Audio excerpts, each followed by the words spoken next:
സാധനം കണ്ടോ നിങ്ങൾ? ഇതാണ് മക്കളെ പഞ്ഞി. പണ്ടുള്ള എല്ലാവർക്കും അറിയാം, ഇപ്പോഴുള്ള പിള്ളേർക്കൊന്നും കണ്ടാൽ മനസ്സിലാവൂല.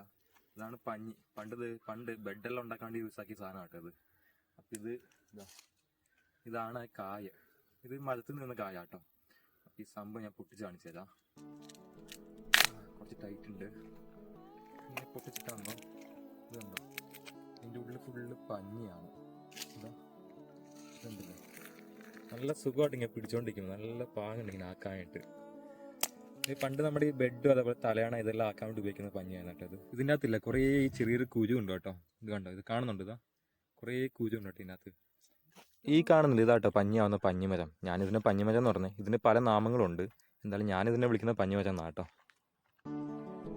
കായപ്പം നല്ലോണം ഉണങ്ങി മൂത്തിട്ടാകുമ്പോൾ ഇത് മരത്തിൻ്റെ മേളിൽ വെച്ച് ഇങ്ങനെ പൊട്ടി വരും. ഇത് കണ്ടില്ലേ?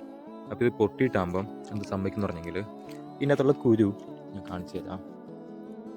ഇതാ ഇതിനകത്ത് കാണുന്ന കുരു ഇല്ലേ, ഇത് കാറ്റത്തല്ല ഇങ്ങനെ പാറി ഓട്ടോമാറ്റിക്കായിട്ട് പാറി പോട്ടി എവിടെയൊക്കെ ചെന്ന് വീഴുമ്പം അവിടെ നിന്നായിരിക്കും അടുത്ത് കിളുക്കുന്നേ. അങ്ങനെ ആയിരിക്കണമല്ലോ അല്ല. അപ്പോൾ എന്തായാലും ഈ സംഭവം കണ്ടിട്ടുള്ള ആൾക്കാരുണ്ടെങ്കിൽ ഒന്ന് കമന്റ് ഇട്ടേക്കാം കേട്ടോ.